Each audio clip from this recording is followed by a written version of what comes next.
A lo largo de los 5 peores años de la crisis anterior, del 2009 al 2013, el PIB cayó en total cerca de un 9%.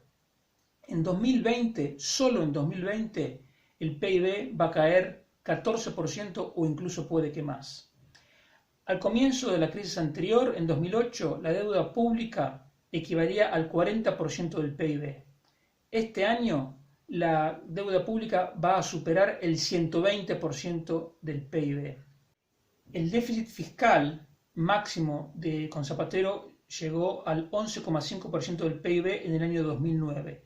Volver a cumplir con lo que nos comprometimos en el Tratado de Maastricht, es decir, un déficit fiscal de menos del 3% del PIB, fue un esfuerzo que nos llevó 9 años. Este año el déficit fiscal va a rondar el 12% o incluso puede que más. Al comienzo de la crisis anterior, el IVA era el 16% y ahora es 21%. El tipo marginal máximo del IRPF era 43% y ahora es 49%. En el 2008 el impuesto al patrimonio se había eliminado, pero de ahora, ya desde hace algunos años, en gran parte de España se sigue pagando el impuesto al patrimonio. Antes de la crisis anterior, la tasa de paro rondaba el 8% y ahora, contando como ocupados a los que están en ERTE, la tasa de paro ronda el 15%. Podría seguir dando más indicadores, pero la conclusión no cambiaría. La crisis actual es mucho más dura, mucho más fuerte y más violenta que la crisis anterior y agarra a la economía sin haberse recuperado del todo de la crisis anterior. Lo que pasa es que los ERTE, donde hay cerca de 900.000 personas todavía, a pesar de que algunas aún no lo han cobrado, están actuando como una suerte de anestesia general y entonces evita eso junto con el periodo estival, evita que a pie de calle se sienta toda la magnitud de la crisis. Si los ERTES se prolongan hasta diciembre o incluso hasta la próxima Semana Santa, la deuda pública podría entrar en una dinámica insostenible que en el peor escenario puede derivar en la cesación de pagos o la reestructuración de la deuda pública. Pero si los ERTES no se prolongan, el desempleo puede llegar a niveles nunca vistos en España. Lo que quiero decir es que estamos ante una situación gravísima, extremadamente delicada, que amerita una urgente acción, una acción contundente por parte del gobierno. Hasta ahora, el gobierno sanchista-leninista se ha enfocado en la parte asistencial. Se llenaron la boca hablando de un escudo social, aunque, insisto, todavía hay gente que no ha cobrado el ERTE. Entonces, el gobierno está reaccionando a la crisis dando manguerazos de dinero público, es decir, por un lado ERTE, prestaciones a autónomos, rescates a algunas empresas, algunos planes de rescate para sectores particulares de la economía, pero no está teniendo en cuenta si esos manguerazos son lo más conducente para la recuperación posterior de la economía.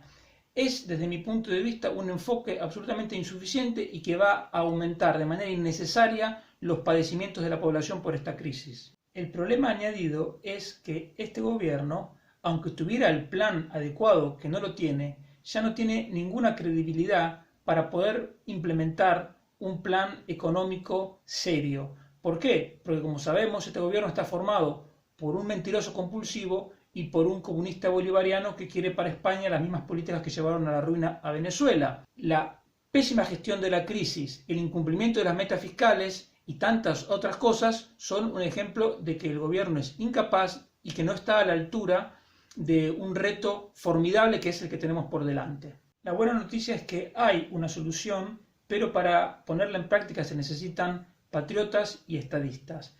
Se trata de formar un nuevo gobierno moderado, europeísta, encabezado por un independiente de prestigio que no dependa del chantaje de los partidos separatistas y que tenga ministros del PP, del PSOE, de Vox y de Ciudadanos según el peso parlamentario de cada uno de estos partidos. Un gobierno nuevo que tenga un apoyo parlamentario inédito para poner en práctica un plan que permita recuperar la economía y evitar la intervención de la Unión Europea. La tarea de este gobierno, que tendría que acabar la actual legislatura, tendría dos componentes, uno económico y uno político. En lo económico, lo que hay que hacer, en primer lugar, es una revisión integral, total del gasto público para recortar todo lo que se pueda y al mismo tiempo privatizar todas las participaciones del Estado en empresas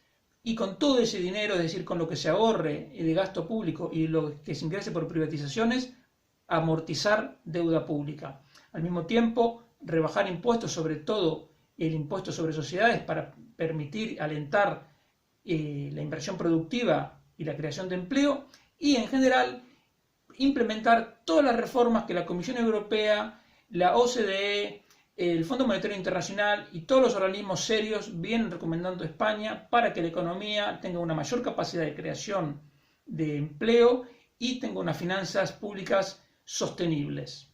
En lo político se trata fundamentalmente de achicar la estructura de las administraciones públicas, reformar el sistema electoral, eliminar el Senado y asegurar el cumplimiento de derechos elementales como que se pueda estudiar en español en toda España o que se ponga fin cuanto antes a todas las ocupaciones ilegales de viviendas y de inmuebles. Más allá de las intenciones políticas o electorales que hubiera podido tener al momento de anunciarla, pienso que la moción de censura anunciada por Vox puede ser muy útil en este momento porque sería la herramienta a partir de la cual podría surgir este gobierno de concentración. Un gobierno en el cual sería fundamental que participaran los 4 principales partidos políticos, insisto, el PP, el PSOE, Ciudadanos y Vox, para que ninguno intente ahorrarse o evitar pagar costes políticos que va a haber que pagar. Fundamentalmente se pondría fin a la descoordinación, al desdén gubernamental, a la falta de liderazgo que ha demostrado Pedro Sánchez con unas vacaciones absolutamente inoportunas, pero la gran pregunta es si tendremos los estadistas y los patriotas que se necesitan para una solución de este tipo.